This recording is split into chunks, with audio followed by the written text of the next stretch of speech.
परम शांति। मैं अभी राजा जनक के बारे में बात करूंगा। जो राजा जनक कब हुए, तो पहले राजा जनक जो हुए इसके बारे में सुनिए। राजा जनक हुए त्रेता के एंड में। त्रेता युग चल रहा था, जब रामावतार होना था। तो राम के ससुर थे राजा जनक। रामावतार में राम के ससुर थे, सीता माता के पिता थे राजा जनक। तो त्रेता आज से कितने साल हुए? त्रेता युग पूरा। त्रेता के अंत में तो पूरा द्वापर चला गया। कलयुग 4,32,000 साल का होता है, इससे डबल द्वापर होता है। तो पूरा द्वापर चला गया, 8,64,000 साल।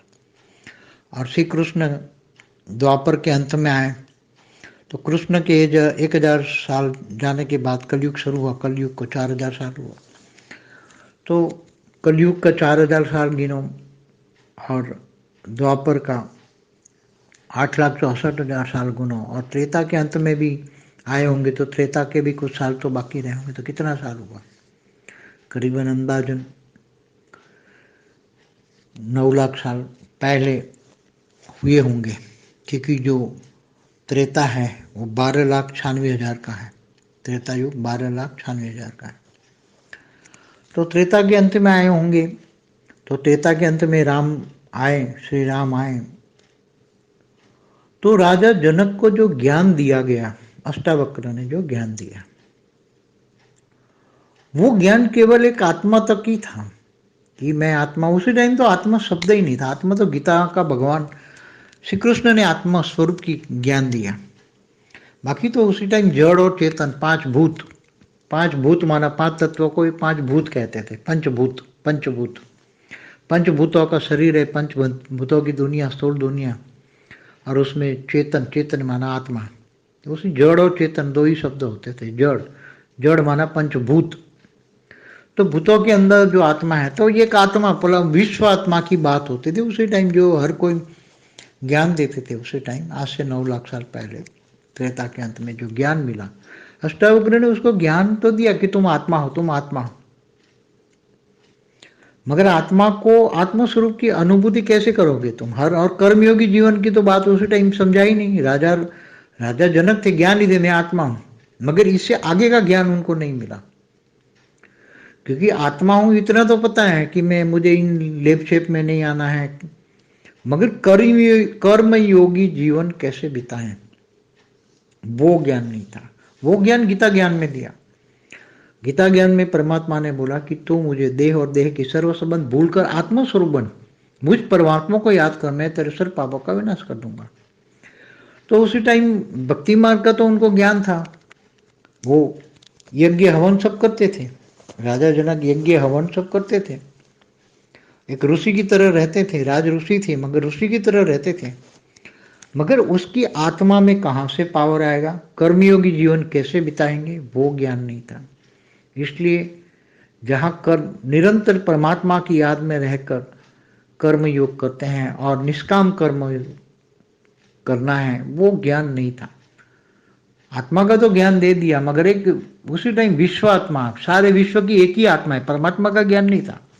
और ब्रह्मा विष्णु शंकर का ज्ञान था कि विष्णु की उपासना करो, या शंकर की। ज्यादातर यज्ञ हवन ज्यादा करते थे, देवी देवताओं की पूजा ज्यादा करते, यज्ञ हवन ज्यादा करते थे। त्रिदेव की, ब्रह्मा विष्णु शंकर की पूजा करते थे, यज्ञ हवन करते थे। तो इससे आगे का कि आत्मा में पावर कहां से आएगी, किससे तुम पावर लोगे? क्योंकि तुम ब्रह्मा विष्णु शंकर को याद करोगे तो ब्रह्मा विष्णु शंकर पुरी में जाओगे। तुम जिसको याद करोगे उसकी को पाओगे। तो परम धाम में जाने का, या कर्मयोगी जीवन बिताने का, या निष्काम कर्म करने का, वो ज्ञान गीता में दिया गया उसी टाइम।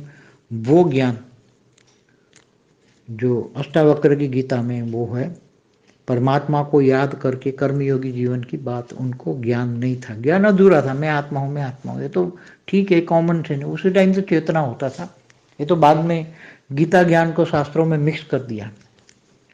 वेदों का ज्ञान और गीता ज्ञान सब मिक्स हो गया। इसलिए वेदों के ज्ञान में जो चेतना था उसकी जगह आत्मा हो गई।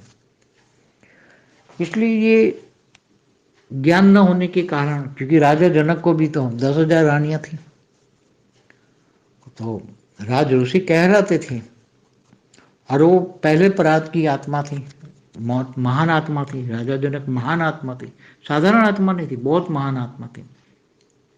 मगर वो कर्मयोगी जीवन का ज्ञान न होने के कारण कहीं ना कहीं, और पुराने कर्मों का हिसाब किताब भी तो चुकते करना है ना, वो पुराना कर्मों का हिसाब किताब कैसे चुकते करे, वो भी तो ज्ञान नहीं था। इसलिए जो बड़े बड़े ऋषि भी होते थे, हिमालय में तपस्या करते थे, वो भी कई युगांतर तक तपस्या करते थे, तब ये विष्णुपुरी में जाते थे, उड़ने की शक्ति, व्यक्त से अव्यक्त बनने की शक्ति आती थी, मंत्रों की शक्ति होती थी, सिद्धि स्वरूप बनते थे, जिस देव देवताओं के मंत्र की उपासना करते थे, या ब्रह्मा विष्णु शंकर की उपासना करते थे। मगर परम धाम में जाने का, एकदम परम धाम में निराकार पर ब्रह्म परमेश्वर का ज्ञान था, मगर उसको कर्मयोगी जीवन का ज्ञान नहीं था। इसलिए पुराने कर्मों का विनाश नहीं हुआ। और उसी टाइम पर भी जो राज ऋषि थे, मगर एक कर्म बंधन में ऐसे काम होते गए, ज्ञान होते हुए भी कर्म बंधन में होते गए, और फिर जन्म मरण के चक्र में होते गए। आज भी राजा जनक मनुष्यावतार में हैं, और जो अष्टावक्र हैं वो सूक्ष्म जगत में तपस्या कर रहे हैं, पहाड़ों पे बैठ के तपस्या कर रहे हैं अष्टावक्र।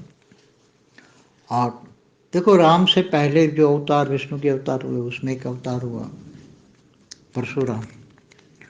परशुराम त्रेता के मध्य भाग में आए। त्रेता 12,96,000 साल का था, तो राम से 5-6 लाख साल पहले आए थे। और इन्होंने सारी उसी टाइम पर, त्रेता के मध्य भाग में, धरती पर क्षत्रियों का राज हुआ करता था। तो क्षत्रियों पर बहुत, क्षत्रियों से पीड़ित थे अपने पिता के कारण, इसलिए कई बार उन्होंने सारे क्षत्रिय राजाओं का परशु से सिर काट डाला। अनेक बार धरती पर क्षत्रियों का वंश खत्म कर दिया, मतलब राजाओं का। तो ये परशुराम ने भी महान पाप किया था। तब हनुमान अवतार में हनुमान ने भी उसको ज्ञान दिया था कि तुमने इतने साल तो पाप किया, तो भटक रहे हो इधर उधर पहाड़ों में, कहीं इधर उधर, मगर मन की शांति नहीं है, तो तुम परमात्मा का ध्यान करो। तो हनुमान जी ने शिव की आराधना करने को समझा, शिव शंकर को मान के, तो हिमालय में जाके तपस्या करो।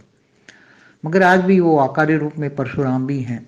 तो ऐसे कई ऋषि मुनि भी आकारी रूप में पहाड़ों में, ज्ञानगंज जो बातें करते हैं वहाँ भी, कई दूसरे और भी पहाड़ों में भी त्याग तपस्या कर रहे हैं। तो राजा जनक आज भी मनुष्य अवतार में है। इसलिए अधूरा ज्ञान, केवल आत्मज्ञान, मैं आत्मा हूँ, आत्मा, इससे कुछ नहीं होगा। विकर्म विनाश आत्मा में जो रिकॉर्ड पड़ा है, कारण शरीर में जो रिकॉर्ड पड़ा है अनेक जन्मों का, कारण शरीर, महाकारण शरीर, परम महाकारण शरीर में जो रिकॉर्ड पड़ा है कर्मों का हिसाब किताब, वो डिलीट करना है कर्मों को, तो योग बल से विनाश करना है। तो योग बल से विनाश करके पावर, परमात्मा से पावर लेना है।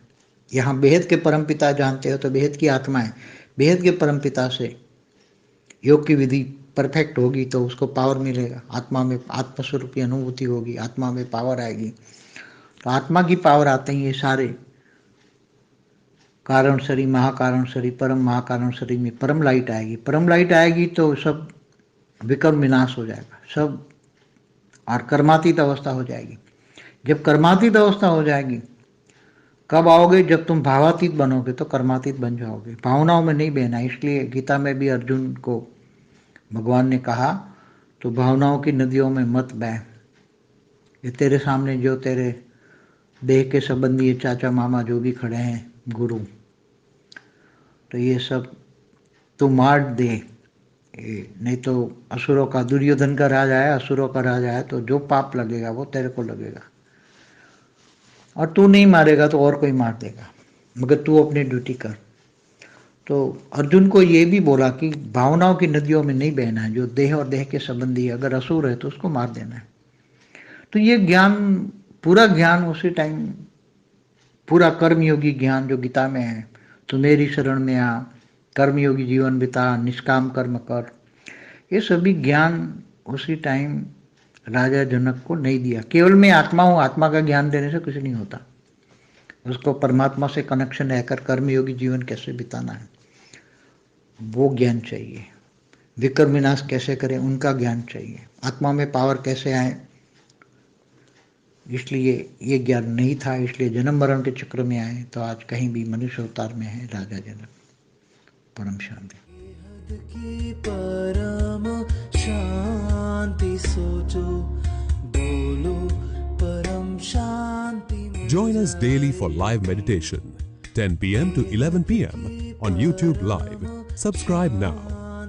Website www.paramshanti.org.